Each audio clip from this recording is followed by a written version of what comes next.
일인지는 모르겠지만 대판 싸우고 있습니다. 네가 잘했네, 내가 잘했네, 야 네가 네 때문에 어쩌고 저쩌고 저쩌고 어쩌고 하면서 엄청난 싸움을 지금 하고 있습니다. 그런데 아들이 이 싸움에서 이 분을 참지 못하고 바로 이 싸움 이후에 나 여기서 더 이상 못 살겠어 하고서 이 집을 나가버립니다. 뒤에 아버지의 표정을 보니까 싸울 때 싸웠는데 살짝 당황한 듯한 느낌의 표정을 짓고 있어요. 이건 아닌데? 나가길 바란 건 아닌데? 네. 그러고 나서 이 아들은 집을 나간 후에 돌아오지 않습니다. 하루가 지나고 이틀이 지나고 3일이 지나고 일주일이 지나고 연락도 되지 않습니다. 여러분, 아빠의 마음이 어땠을까요? 착잡했을 것 같아요. 네, 착잡했습니다. 그래서 핸드폰을 매일매일 손에서 놓지 못하고 언제 어떻게 연락이 올지 모르는 우리 아들의 연락을 기다리고 있었어요. 그런데 아무리 기다려도 아들은 오지 않습니다. 매일매일 아들이 항상 버스에서 내리는 집 앞에 버스 정류장에 가서 비를 맞으며 항상 아들을 기다리고 있었어요. 여러분, 이 아빠와 아들의 이야기는 어떤 이야기로 들리세요? 첫 번째, 아빠와 아들의 싸움 이야기로 들리세요? 아니면 집을 나간 아들을 기다리는 아빠의 이야기로 들리세요? 두 번째. 두 번째로 우리가 보통 많이 들을 수 있어요. 이 이야기는요, 아빠와 아들의 싸움이 초점이 아니라 바로 집 나간 아들을 기다리는 아버지의 이야기입니다.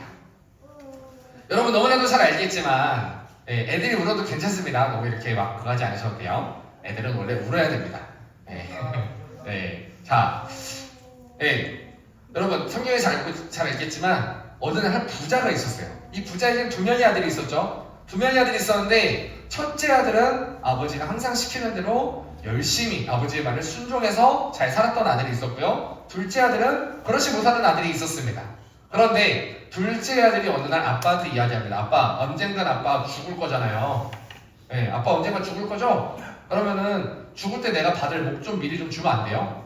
아빠 죽으면 나한테 줄 유산 나한테 미리 좀 주면 안 돼요? 라고 하는 이런 페루다적인 발언을 합니다. 여러분 같으면 어떨 것 같으세요? 다니 같으면 절대 안 줄 것 같죠? 봐라 하면서 당황해가지고 절대로 안 줄 거예요. 그런데 이 아빠가 그 아들에게 결국에는 집니다. 그래, 네 몫에 된 거를 네가 가지고 네가 잘 한번 관리해봐라 라고 했더니 이 아들이 어떻게 해요? 바로 집에서 나가버립니다. 그 돈을 가지고 나가서 다른 나라에 가서 열심히 사람들과 놀고 즐기고 하는데 그 돈을 다 써버렸어요. 먹고 싶은 거를 그때그때 먹어버리고 내가 친한 친구들에게 돈을 펑펑 써가면서 그 돈을 다 써버렸어요. 근데 그렇게 했더니 결과가 어떻게 되죠? 돈을 다 낭비해버렸습니다. 낭비한 후에 이제는 배가 고파지고 나와 함께 그렇게 놀던 친구들은 아무도 나를 도와주지 않고 그래서 배고파하는 중에 저기에 보니까 돼지들이 있는 거예요. 돼지들이 먹고 있는 쥐염 열매를 갖다가 먹으려고 했는데 그것도 못 먹게 하는 거예요. 여러분 혹시 쥐염 열매 뭔지 알아요? 먹어본 적 있어요 혹시?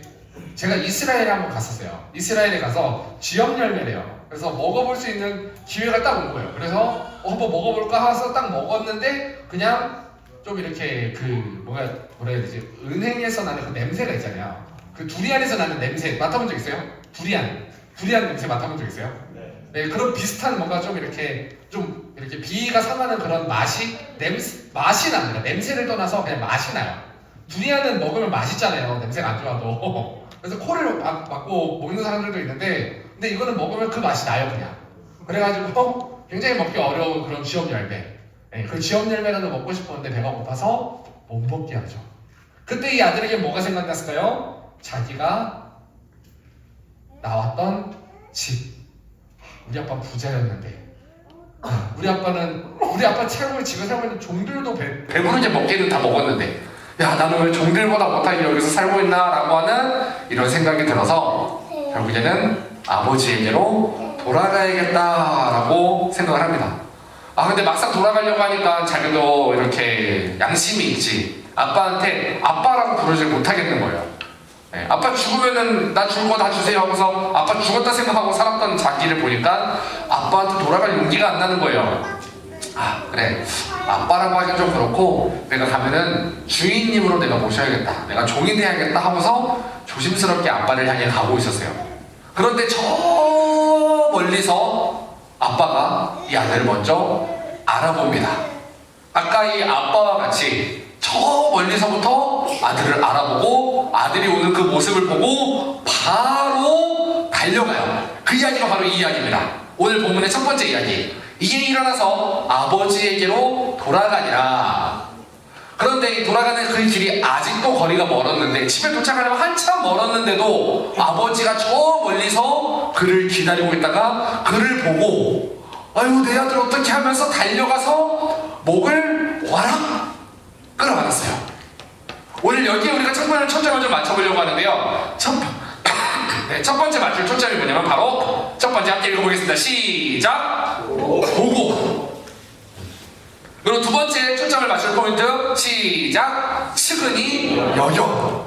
그리고 마지막 세 번째 시작! 달려가. 여러분 오늘 이 세 개에 우리는 조금 초점을 맞춰보려고 합니다. 여러분 우리가 하나님과의 관계에서요, 하나님께 우리가 시선을 들이지 못하고 있다 할지라도 하나님 우리를 늘 쳐다보고 계세요. 제가 예전에 한번 이제 고등부, 중고등부 교사를 하다가 한 이제 고등학생이 이렇게 물어봤어요. 아 내가 선생님, 제가 그때 선생님이었으니까 선생님 저 하나님하고 너무 멀어진 것 같아요 라고 얘기를 하는 거예요. 제가 그때 저만의 전의가 있었거든요. 그게 뭐였냐면, 아니야 너 하나님하고 멀어진 게 아니라 너가 하나님과 등지고 있는 거야. 뒤돌아보면 네 바로 앞에 서 계셔. 뒤만 돌아보면 돼 라고 하는 얘기를 한 적이 있었거든요. 그래서 하나님은요 우리를 항상 내가 어디에 있는지, 어디서 무엇을 하고 있는지에 대한 관심을 가지고 항상 우리를 기다리고 계세요. 네. 기다리시는 그 아버지, 괜찮아요? 네. 네. 기다리는 그 아버지의 모습 속에서 그 아들이 조금이라도 돌아갈까? 라는 생각을 가지면 그때 하나님이 먼저 보세요. 우리가 하나님을 아직 쳐다보지 못하고 있다고 할지라도 아 내가 하나님께 돌아갈까? 하고서 이러면은 바로 하나님 우리를 보세요.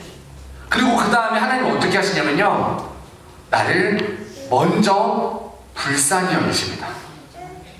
많이 힘들었지, 많이 배고팠지, 많이 쓸쓸했지, 너 혼자였던 것 같지, 너를 사랑하는 사람이 없는 것 같지, 아니야 괜찮아, 내가 그런 사람이 되줄게 라고 하면서 먼저 불쌍히 여겨주십니다. 그리고 하나님은요 우리가 불쌍히 여기는 걸로 끝나는 게 아니라 불쌍히 여김과 동시에 우리에게 먼저 달려오세요. 그리고 우리를 와라 끌어안고 돌아와줘서 고맙다라고 말씀하시는 분입니다. 오늘 이 고백이 담긴 우리 옛날 찬양이 있어요. 여러분 그 돌아온 탕자라는 찬양 아세요? 멀고 험한 이 세상 길, 이 찬양 아세요? 우리 그 청춘 찬양단인가? 그분들이 와서 이제 부르는 찬양이 있어가지고 제가 한번 가지고 와봤습니다. 이 가사를 한번 보면서 우리가 함께 마음으로 함께 고백하는 시간이 좀 됐으면 좋겠습니다. 네.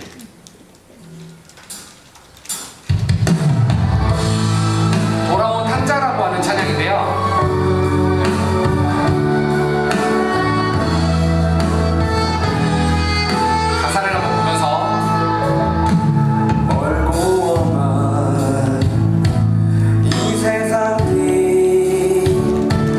소망 없는 나 그대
제가 예전에 제가 중고등학생 때였던 것 같아요. 이 찬양을 제가 이제 잘 들으면서, 그리고 제가 이제 좀 개척교회를 다녔거든요. 되게 시골에 할머니 할아버지들이 이렇게 있는 교회가지고 이런 찬양을 되게 많이 불렀어요.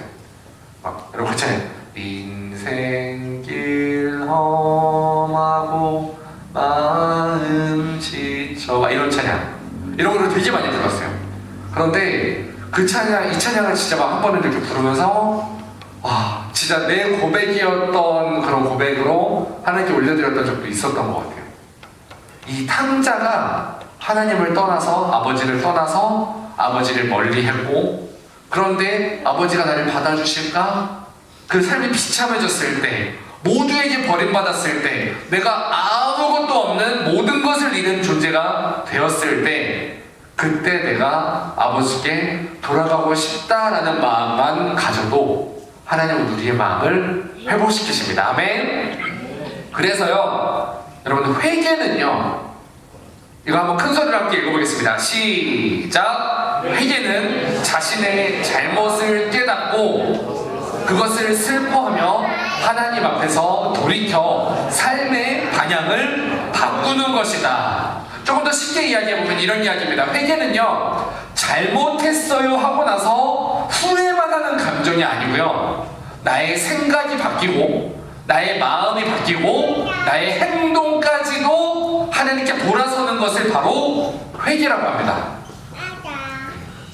그래서 내가 단순히 내가 왜 그랬지? 라고 하는 이 죄책감과 반성하는 마음은 엄연히 말하면 회개가 아니에요. 그래서 회개를 간단하게 정리해보면 바로 이겁니다. 첫 번째, 내가 죄를 인정하는 마음이 들어야 돼요. 내가 죄인이었구나.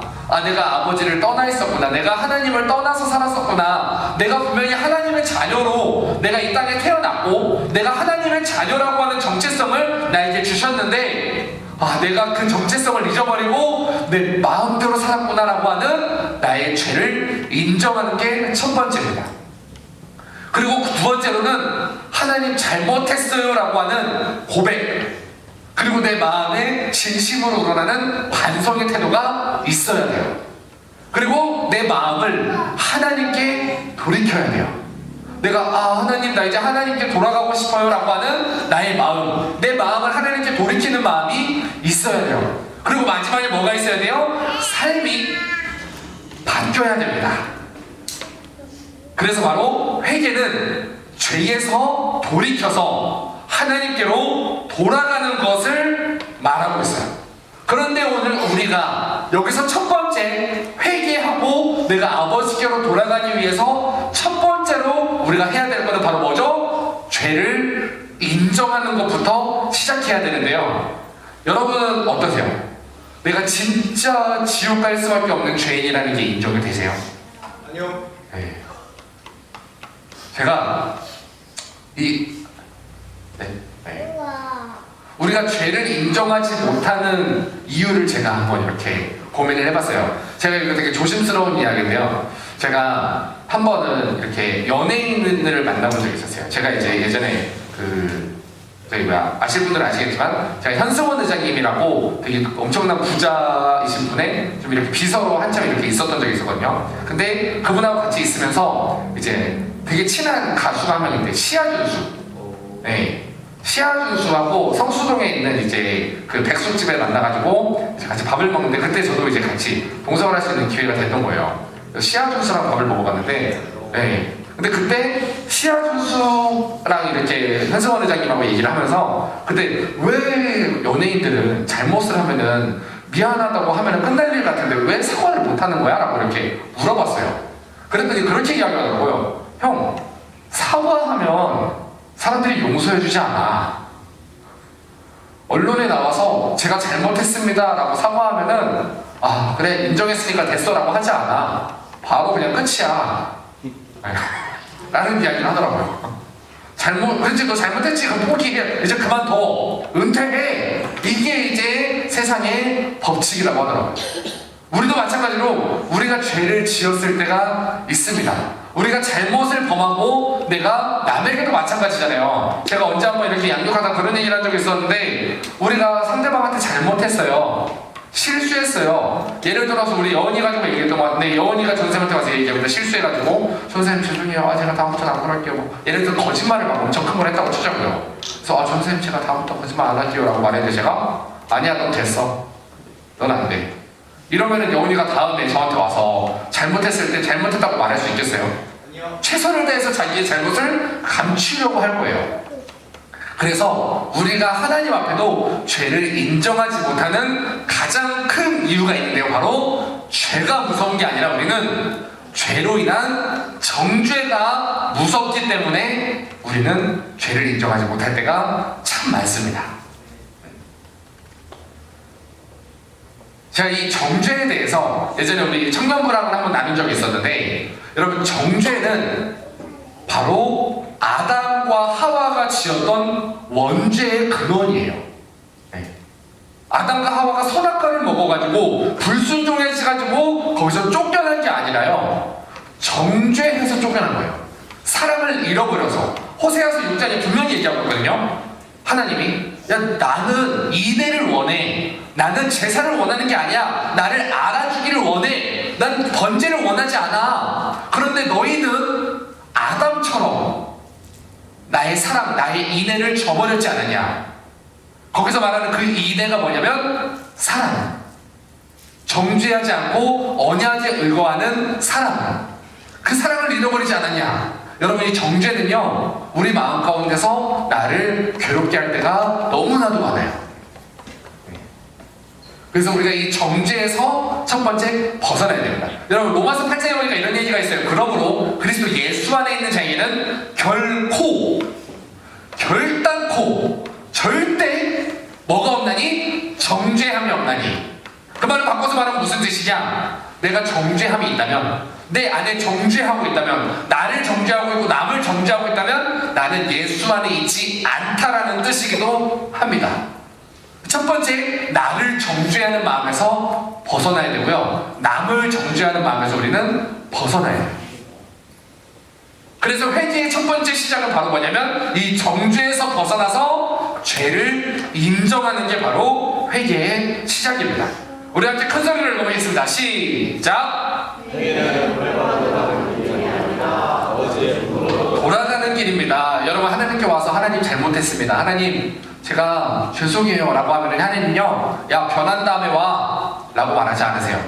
변하지 않을 거 사실 알아요. 여러분 마찬가지로 다 아시잖아요. 아 내가 이것도 어차피 회개해도 어차피 똑같은 죄 또 지을 건데 내가 지금 회개하는 게 의미가 있나? 여러분 저도 많이 생각해봤거든요. 아 내가 지금 이거 회개한다고 의미가 있나? 어차피 내일 또 지을 것 같은데? 라고 하면서 제가 한참 동안 끊지 못했던 죄들이 너무나도 많이 있어요.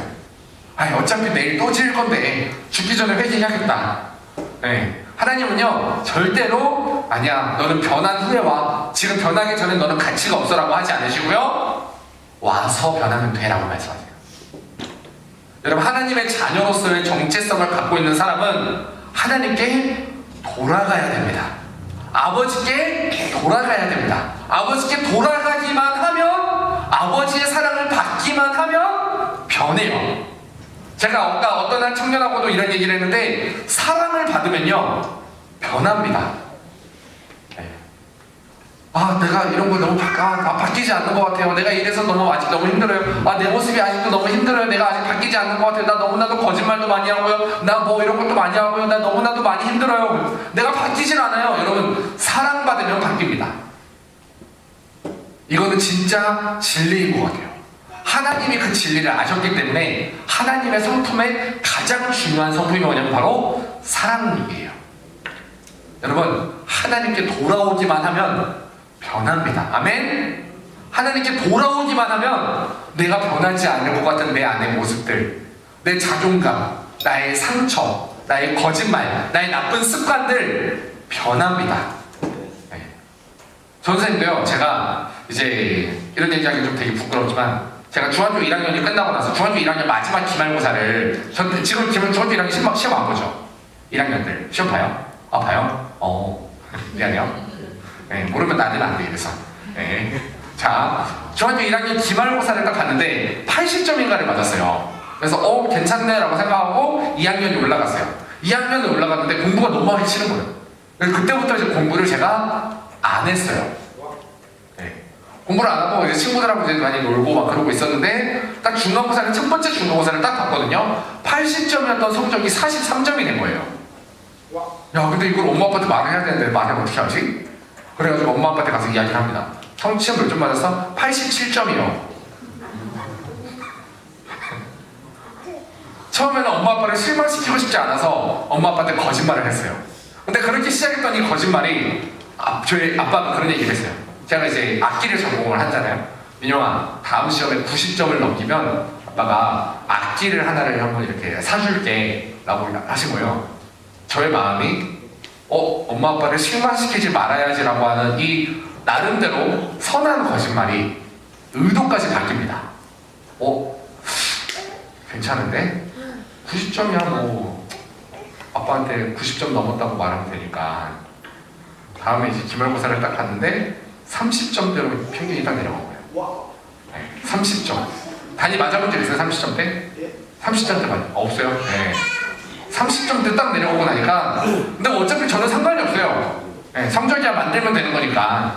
그래서 아빠한테 가서 당당하게 그 평균을 이제 다 계산을 해가지고 12과목인가 봤거든요. 제가 시험을 다 평균을 다 재가지고 12과목을 딱 정확하게 93점을 만들어요. 네. 그러다가 이제 성적표까지 나중에 위조하는 사건이 일어나고 막 그런 이제 잘못을 많이 저질렀던 것 같아요. 근데 그렇게 이제 거짓말하는 습관이 계속되다 보니까 이게 쉽게 안 없어지더라고요.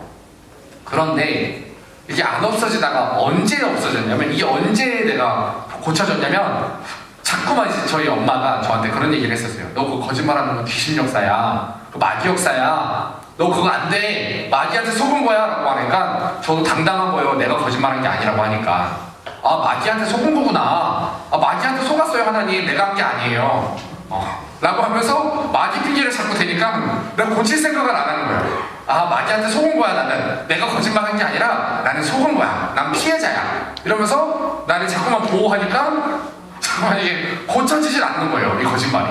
그래가지고 거의 한 20살인가까지 이거를 계속 거짓말하는 습관이 되게 이렇게 거짓말하면 인생이 쉽잖아요. 성적도 막 금방 90점 만들 수 있고 전교 1등도 만들 수 있고 공부 하나도 안 하지만 그런 식으로 이제 인생을 쉽게 살려고 하다가 제가 하나님께 돌아가는 계기가 생기고 나서 하나님의 사랑을 받다 보니까 나를 꾸미지 않아도 내 모습 이대로를 하나님이 사랑하시는구나 라를 깨닫고 나서부터 제가 조금 필요 이상으로 솔직해지기 시작했어요.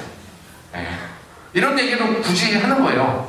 굳이 안 해도 될 얘기잖아요, 그쵸? 근데 굳이 이런 이야기들까지 할 만큼 나는 어떤 사람이어도 난 상관없어, 난 하나님의 자녀야 라고 하는 이 정체성을 가지고 하나님께 돌아가니까 내가 거짓말을 끊게 된 것 같아요.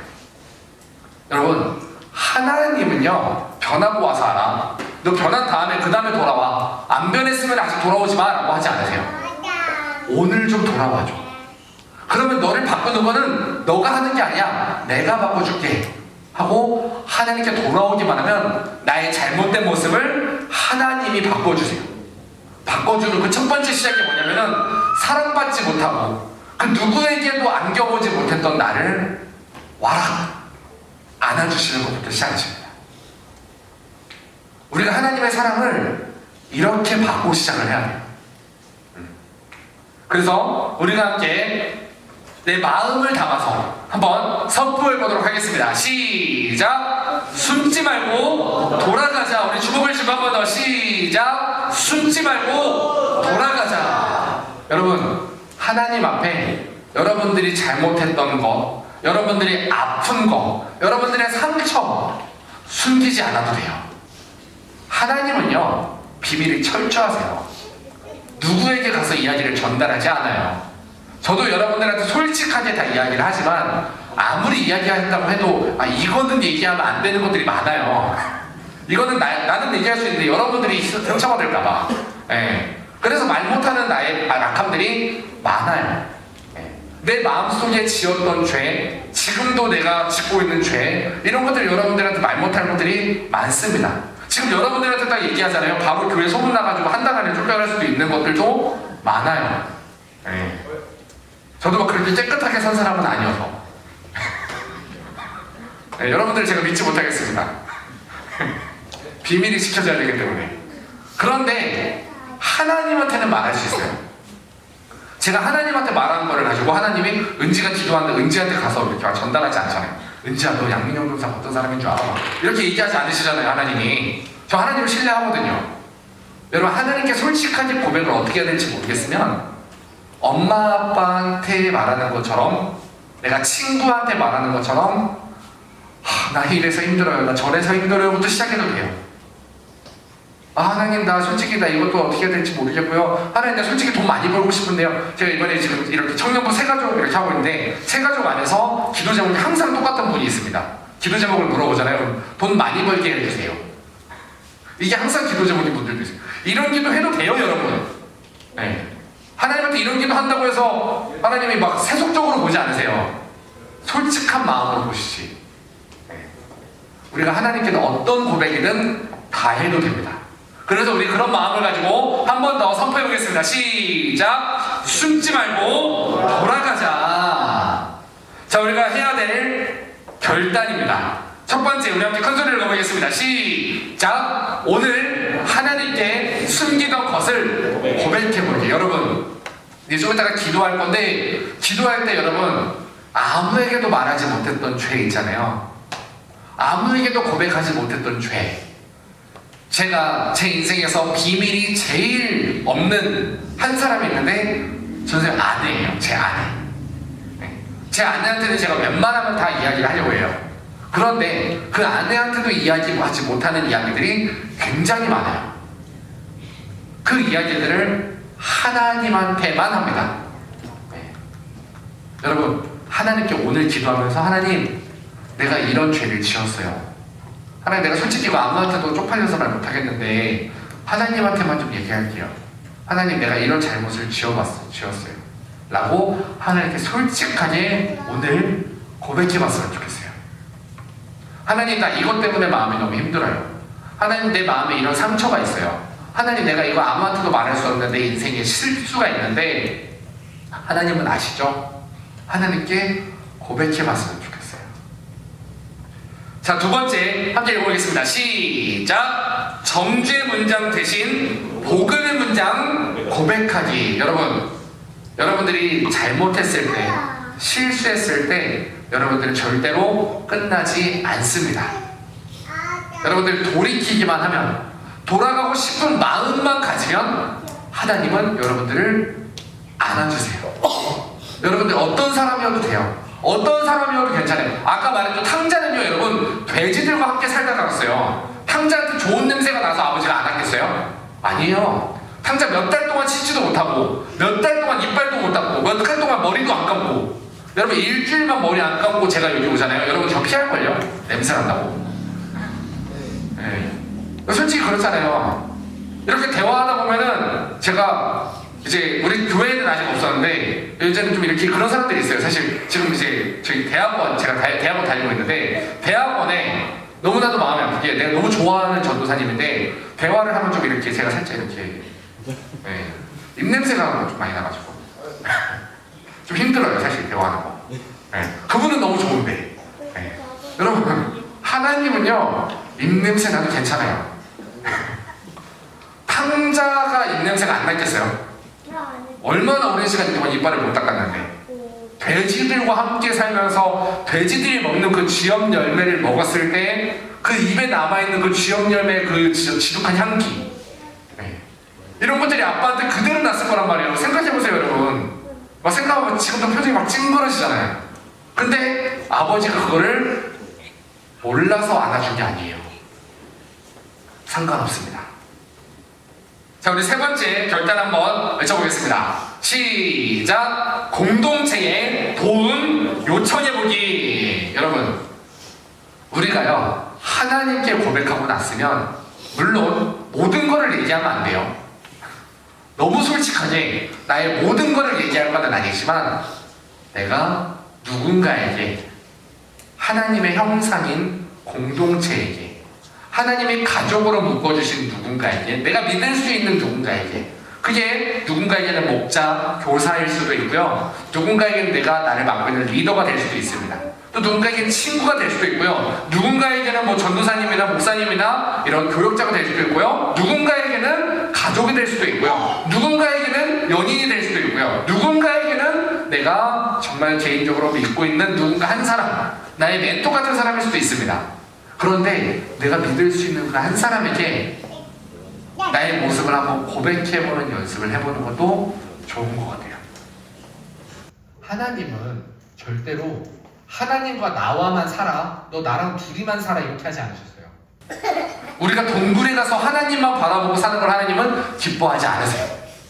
우리가 이 세상에 살면서 학교에 가서 또 직장에 가서 일터에 가서 내가 그곳에서 만나는 사람들과 함께 하나님을 느끼고 하나님을 보여주고 하나님을 보면서 공동체와 함께 이 교회 안에서 다른 사람의 모습을 보면서 내가 그 사람에게 나의 죄를 고백했을 때 나를 안아주는 그 공동체, 그 공동체를 통해서 하나님을 느끼기를 원하세요.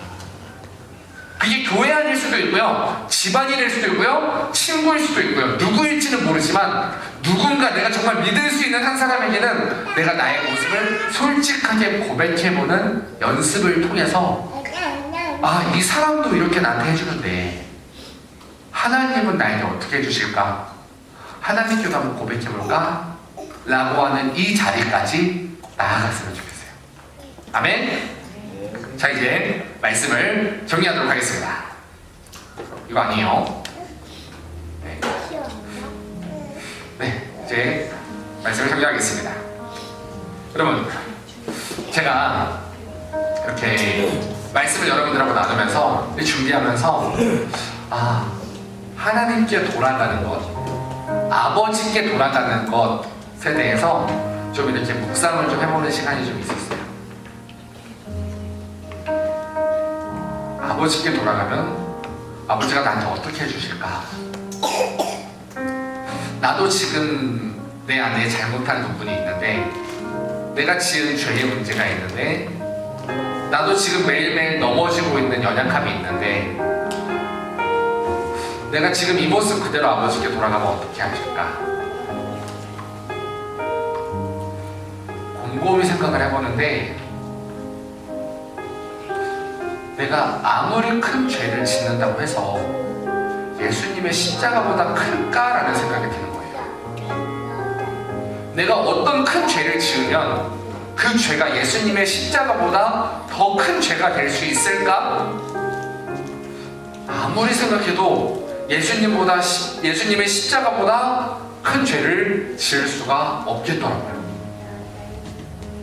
그렇다면은 여러분들에게 하나님은 오늘도 기회를 주십니다. 돌아오기만 해. 내 품으로 돌아오기만 해. 나는 늘 너희에게 열려있어. 제가 저만 해도 참 그런 마음을 느낄 때가 많이 있어요. 저만 해도 참 우리 학생들도 그렇고 우리 청년들도 그렇고 이야기를 나누다 보면은 참 많이 이렇게 그냥 아무 말 없이 안아주고 싶을 때가 많이 있어요. 저만 해도 그렇고 여러분들이 사랑하고 있는 누군가에게, 여러분들을 사랑하고 있는 어떤 선생님에게, 여러분들을 사랑하고 있는 어떤 언니 오빠에게 나의 마음 나 요즘 너무 힘들어요 라고 말했을 때 그냥 아무 말 없이 안아주는 사람들도 있어요. 그 사람들도 그런데 하물며 하나님은 어떻겠어요? 여러분들의 부모님이 여러분들을 아무리 사랑한다고 해도 그거는 하나님의 사랑의 모양일 뿐입니다. 하나님은요, 이 세상 그 어느 누구보다도 나를 사랑하는 분이세요. 그리고 우리가 내가 이런 죄를 내가 고칠 수 있을까? 내가 이런 잘못을 내가 회복할 수 있을까? 내가 새로운 사람이 될 수 있을까? 여러분, 될 수 없어요. 죄송한데 여러분들의 힘으로는 절대로 새로운 사람이 될 수 없습니다. 언제 될 수 있냐면은 사랑받을 때, 아버지의 사랑을 받을 때, 아버지가 나를 안아주면서 괜찮아 라고 말씀해 주실 때 그 괜찮아 라고 하는 이 말 한마디에 나의 마음이 무너져 내리고 나의 생각이 무너져 내리고 와, 나 이제 어떻게 살아야 되죠 하나님? 괜찮아, 내가 너와 함께 할 거야. 너가 뭐 하지 않아도 돼. 내가 너와 함께 할게. 내가 도와줄게. 걱정하지 마.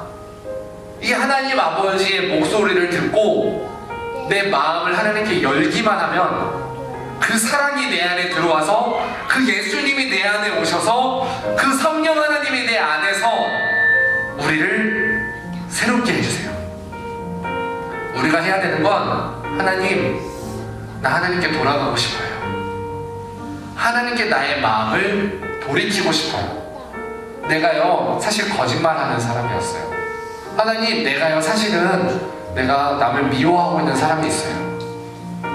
저도 참 너무나도 마음 아픈 일이 이번 주에 한 번 있었거든요. 이거를 뭐 지금 이 시간에 얘기할 수는 없지만 참 내 마음을 너무 힘들게 하는 일이 이번 주에 한 번 있었습니다. 그런데 그 사람을 사랑하려고 노력해보는데 그게 잘 안 돼요. 그런데요 여러분, 내가 할 수 없기 때문에 하나님이 그냥 나에게 오기만 하라고 하는 거예요. 요한복음 15장에 이렇게 나와 있습니다. 너희가 내 안에 거하면 많은 열매를 맺는다라고 나와 있어요. 너희가 열심히 하면 맺느냐? 아니에요. 너희가 기도를 많이 하면 열매를 맺어요? 아니요. 너희가 예배를 열심히 드리면 맺어요? 아니요. 내 안에 거하기만 하면, 예수님 안에 거하기만 하면 많은 열매를 맺을 수 있습니다. 우리가 오늘 해야 되는 건 그래서 예수님, 내가요 세상에 내 마음을 두고 하나님이 아닌 다른 곳에 나의 마음을 두고 돈의 마음을 두고 나의 미래에 대한 고민 때문에 마음을 두고 나 학업의 마음을 두고 살았는데요, 하나님, 나 이제는 하나님 안에 거하고 싶어요. 그리고 하나님께 돌아가고 싶어요. 그리고 하나님께 돌아가기만 하면, 나의 마음을 돌이키기만 하면 그 다음 일은 내가 하는 게 아니라 하나님이 하십니다. 그래서 여러분, 하나님의 자녀는요 내가 무언가를 잘하고 노력하는 게 아니라 하나님의 자녀의 자리로 돌아가는 거예요. 내가 열심히 하는 게 아니라 하나님의 자녀의 자리로 돌아가는 거예요. 오늘 그 하나님께 돌아가기를 원합니다. 그리고 나의 마음을, 나의 생각을, 지금까지는 내가 세상에 받쳐서 내가 세상의 방향을 향하고 내가 세상이 원하는 대로 살았다면, 내가 나를 괴롭히고 나를 정죄하면서 나를 억누르고 살았다면, 오늘 이 시간부터는 하나님 안에 거하면서 예수님의 사랑을 많이 받고 그 예수님의 사랑 안에서 여러분들이 나를 변화시키는 그 예수님을 경험하는 여러분들이 되기를 소망합니다. 아멘. 우리 그 마음을 가지고 우리 함께 고백합시다. 내 백성이 나를 떠나